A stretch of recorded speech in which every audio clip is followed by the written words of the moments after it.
नमस्कार, सत श्री अकाल एंड आदाब। मेरा नाम मोहिंदर सिंह है। मैं एक ऑस्ट्रेलियन रजिस्टर्ड माइग्रेशन एजेंट और क्वालिफाइड एजुकेशन काउंसलर हूँ। सबसे पहले तो मैं सबको आपको हैप्पी न्यू ईयर बोलना चाहता हूँ। बहुत सारे स्टूडेंट्स फैमिलीज के लिए 2020 जो है बहुत डिफ़िकल्ट रहा है। बहुत सारी पूरी दुनिया में कोरोना की वजह से परेशानी रही है, बट होपफुली धीरे धीरे चीज़ें ठीक हो रही हैं।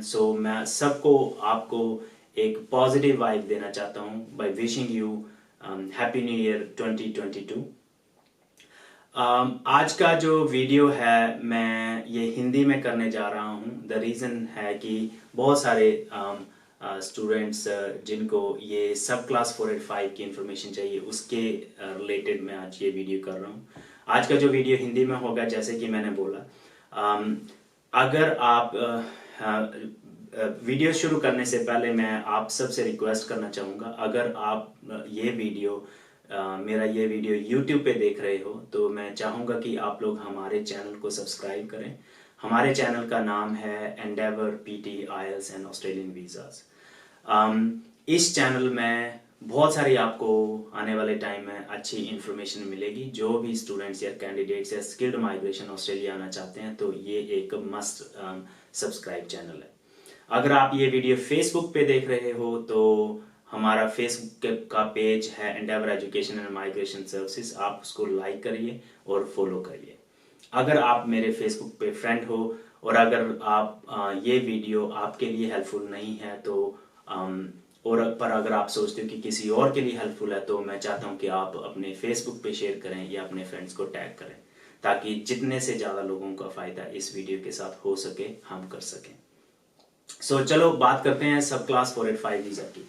सबसे पहले तो ये सब क्लास 485 वीज़ा क्या होता है और ये किसको मिलता है, इसकी कितनी फीस होती है, कितनी ड्यूरेशन के लिए मिलता है, ये इसके ऊपर बात करेंगे। और उसके बाद एंड में मैं बात करूंगा कि स्टूडेंट्स जब खुद सब क्लास 485 वीज़ा डालते हैं तो कौन सी गलती करते हैं जो उनको अवॉइड करनी चाहिए, जिसकी वजह से ये वीज़ा के जो चांसेस हैं या रिफ्यूज़ल के जो चांसेस हैं वो कम हो जाएं या फिर कम से कम नुकसान हो स्टूडेंट्स का। चलो बात करते हैं सीधे सब क्लास 485 वीज़ा की। आप लोगों को, बहुत सारे लोगों को पता होगा ये वीज़ा डिफरेंट बड़े नामों से जाना जाता है। TR भी हम इसको बोलते हैं, हम इसको वर्क वीज़ा भी बोलते हैं, हम इसको पोस्टरी वीज़ा भी बोलते हैं, है ना। तो ये ऐसा वीज़ा है जो ऑस्ट्रेलिया में जब आप मिनिमम 2 साल की स्टडी करते हो तो मिलता है। अब ये एक स्टैंडर्ड सा इस वीज़ा के बारे में, अगर आप ऑस्ट्रेलिया में कोई भी ट्रेड कोर्स या बैचलर्स या मास्टर्स डिग्री करते हो तो आपको मिलता है। जब मैं बोलूँगा कोई भी, तो अब मैं इसके डिटेल में जाऊँगा। अब मैं टेक्निकली बात करता हूँ। देखो, ये जो वीज़ा है इसको सब क्लास 485 वीज़ा बोलते हैं। इसके 2 स्ट्रीम होते हैं, ठीक है। स्ट्रीम का मतलब है कि कैटेगरीज। सबसे पहला स्ट्रीम होता है ग्रेजुएट वर्क स्ट्रीम। जो ग्रेजुएट वर्क स्ट्रीम वीज़ा है वो उन स्टूडेंट्स को मिलता है जिन्होंने ऑस्ट्रेलिया में या तो कोई ट्रेड कोर्स पढ़ा है या कोई डिप्लोमा पढ़ा है और इन सम केसेस में बैचलर डिग्री पढ़ी है। 2 साल की मिनिमम जो स्टडी की रिक्वायरमेंट आपकी पूरी होनी चाहिए। और जो ग्रेजुएट वर्क स्ट्रीम वीज़ा है उन स्टूडेंट्स को मिलता है जिन्होंने पढ़ाई जो ऑस्ट्रेलिया में डिप्लोमा या ट्रेड कोर्स ऐसी फील्ड में किया हो जो फील्ड स्किल्ड ऑक्यूपेशन लिस्ट में हो। ये बहुत इंपॉर्टेंट पॉइंट है जो बच्चे डिप्लोमा या ट्रेड कोर्स करते हैं। एक छोटा सा एग्जांपल देता हूँ। बहुत सारे स्टूडेंट्स पढ़ रहे हैं शेफ या कुक, तो ये कुक एंड शेफ दोनों ही स्किल्ड ऑक्यूपेशन लिस्ट में है। बहुत सारे बच्चे पढ़ रहे हैं ऑटोमोटिव, तो ये जो ऑटोमोटिव टेक्नीशियन है वो भी स्किल्ड लिस्ट में है। पर अगर आप ऐसा कोर्स पढ़ते हो जो स्किल लिस्ट में नहीं है, और अगर आप उस स्ट्रीम, क्योंकि एक स्ट्रीम आपको एक ऑक्यूपेशन चूज करना पड़ता है जब आप वीज़ा के लिए अप्लाई करते हो, तो ये इंपॉर्टेंट है कि आप क्या पढ़ते हो। एक छोटा सा और एग्जांपल देता हूँ। जैसे गार्डनर्स हैं, बहुत सारे बच्चे अभी पढ़ रहे हैं गार्डनिंग, तो अगर मैं गार्डनिंग सर्च करूं या गार्डनर सर्च करूं, वो स्किल्ड ऑक्यूपेशन लिस्ट में नहीं है, तो इसका मतलब जो गार्डनिंग पढ़ रहे हैं, जो सर्टिफिकेट 3 पढ़ रहे हैं, उनको ये वीज़ा मिलने के चांसेस नहीं है। अनलेस कि वो क्लोजली रिलेटेड कोई और ऑक्यूपेशन इसमें आता हो, जैसे वेजिटेबल ग्रोअर है या और कुछ। तो ये सबसे इंपॉर्टेंट बात थी ग्रेजुएट वर्क स्ट्रीम। मैं इसके बाद जो कॉमन क्राइटेरिया दोनों वीजा की बात करूंगा, पर पहले मैं कैटेगरीज खत्म करूंगा। तो सबसे पहले ग्रेजुएट वर्क स्ट्रीम के बारे में हमने बात कर ली, जो ये सबसे इंपॉर्टेंट बात उसमें है कि आपका जो प्रोफेशन है ऑक्यूपेशन लिस्ट में होना चाहिए, जो भी आप चूज करते हो जब ये 485 वीजा अप्लाई करते हो। जो दूसरा जो स्ट्रीम है वो है post study work stream. So post study work stream visa उनको मिलता है जिन स्टूडेंट्स ने ऑस्ट्रेलिया में कोई भी बैचलर्स, मास्टर्स या डॉक्टरल डिग्री की हो। बैचलर्स कई बार बैचलर्स ऑनर्स के साथ होती है, 3 या फिर 4 इयर्स की हो सकती है। मास्टर्स 2 साल की नॉर्मली होती है, कोर्स वर्क में भी हो सकती है और बाय रिसर्च भी हो सकती है, वैसे ही डॉक्टरल डिग्री की हो। तो डिफरेंस ये है कि जब आप मास्टर्स और बैचलर्स और डॉक्टरल डिग्री करते तो इसमें आपको कोई ऑक्यूपेशन नॉमिनेट नहीं करना पड़ता है, ठीक है। तो कोई भी डिग्री आप बैचलर्स या मास्टर्स या डिग्री की हो तो आपको ये वीजा मिलता है, पोस्ट स्टडी वीजा, ठीक है।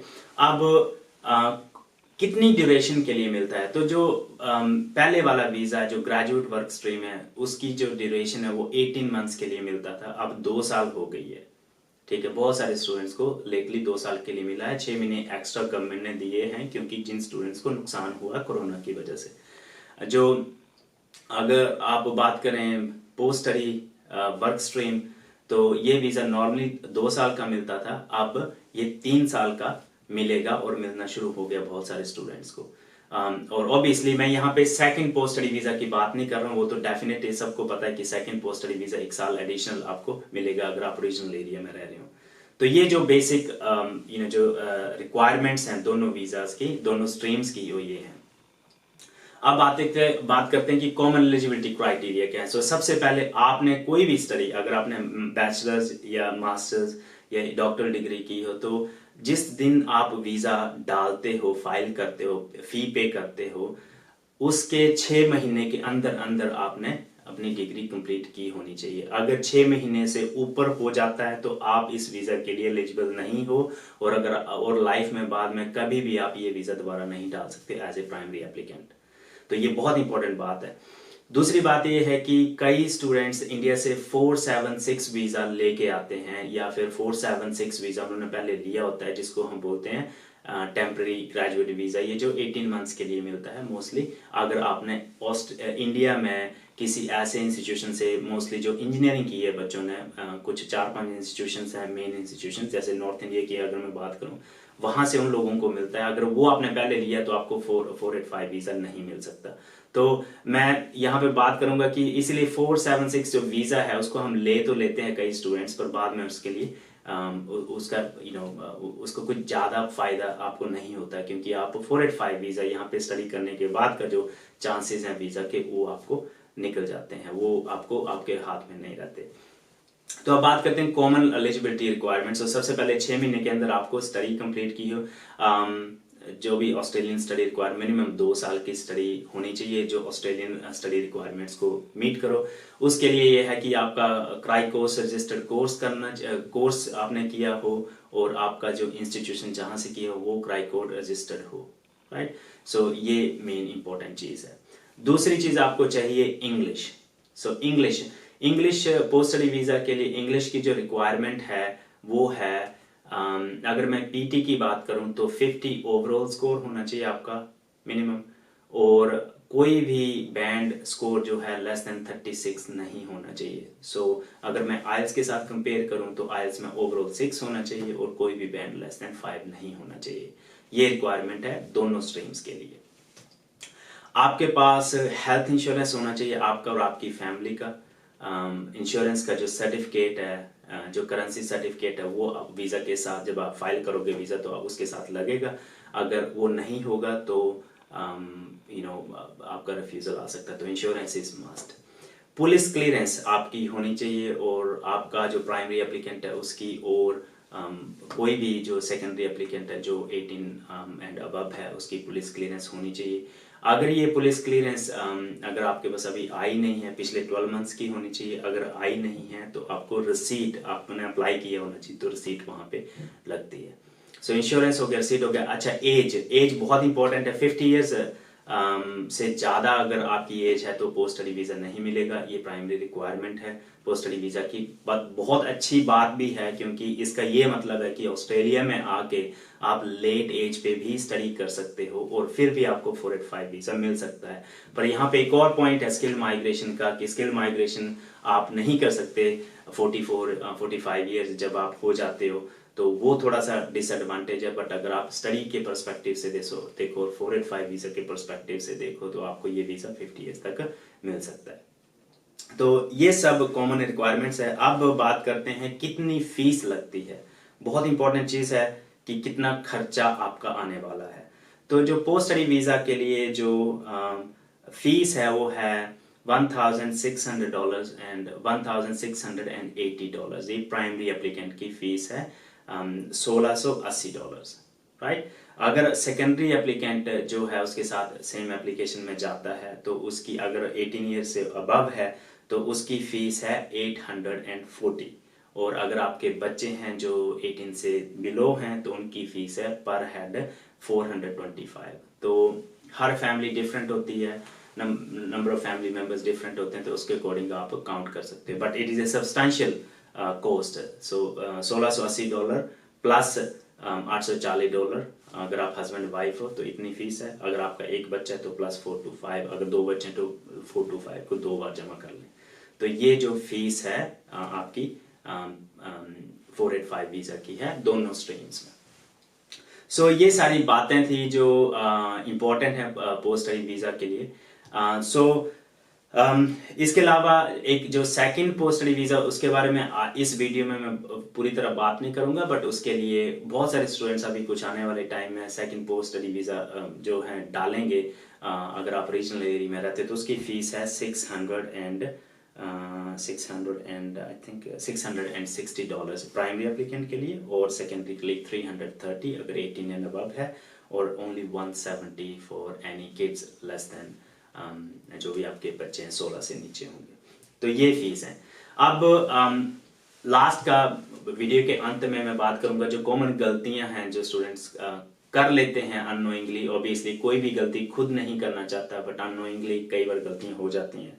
तो सबसे पहले तो 6 महीने का जो टाइम है वो नहीं आपको पास होने देना, ये सबसे इंपॉर्टेंट चीज़ है। अगर 6 महीने से ऊपर हो जाते तो आपको पोस्ट स्टडी वीज़ा जो है 485 वीज़ा की आपकी एलिजिबिलिटी बिल्कुल ख़त्म हो जाती है। बिना आयल्स के आपको नहीं डालना है, और आयल्स को आपको प्लान करना है, एडवांस में प्लान करना है। हालांकि कोरोना के time department of home affair ने कंसेशन दिया था कि अगर आपने आयल्स नहीं भी किया है पर अगर आपने एग्जाम बुक किया है तो कम से कम वही रसीद लगा दो ताकि उनको पता हो कि आप एग्जाम करने वाले हो। बट आजकल एग्जाम सेंटर सारे खुले हैं, तो कोशिश करिए आपको एडवांस में प्लान करना है, लास्ट मिनट पे पैनिक ना हो ताकि, ठीक है। आपका जो एग्जिस्टिंग जो वीज़ा है उसको रन आउट होने से पहले आपको ये 485 डालना होता है। तो जो भी अगर आपको खुद प्लान करना है या आपके माइग्रेशन एजेंट के साथ आपको बात करनी है तो आप कर सकते हो, तो एडवांस में प्लान करना है। सो पुलिस क्लियरेंस की बहुत सारे स्टूडेंट्स को कंफ्यूजन होती है पुलिस क्लियरेंस की। सर बोलते हैं मेरा एक फाइन है तो मेरा क्या बनेगा। तो देखो जो ट्रैफिक के जो कैरेक्टर की जो रिक्वायरमेंट है वो अगर आपको छोटे मोटे फाइन हैं तो उनसे कोई फर्क नहीं पड़ता है, इवन दो दे रिफ्लेक्ट पुलिस क्लियरेंस में, बट वो एक कैरेक्टर की रिक्वायरमेंट को फुलफिल करते हैं। तो कैरेक्टर की requirement is not a big deal as long as आपकी इम्प्रिजनमेंट नहीं हुई है, और इम्प्रिजनमेंट भी एक सर्टेन ड्यूरेशन तक नहीं हुई है। तो उसमें मैं डिटेल में नहीं जाऊंगा। और जैसे छोटे मोटे जो पुलिस के जो ट्रैफिक के फाइन है, छोटे मोटे फाइन है, उनसे आपकी पुलिस क्लियरेंस पे नॉर्मली कोई फर्क नहीं पड़ता है। तो कोशिश करिए कि आप एडवांस में प्लान करो, स्टडी होने से पहले प्लान करो, 2 या 3 महीने पहले प्लान करो, क्योंकि आपको पैसे भी आपके अकाउंट में होने चाहिए, आपको सारी चीज़ें, इंग्लिश भी आपको प्रिपेयर करनी है, इसे सारी चीज़ें आप एडवांस में आपको रेडी करनी है। अब हम कैसे हेल्प कर सकते हैं। आपको पता है कि एंडेवर पीटी स्टडी सेंटर हम पीटी और आइल्स की प्रिपरेशन करवाते हैं, तो वो हम हेल्प कर सकते हैं।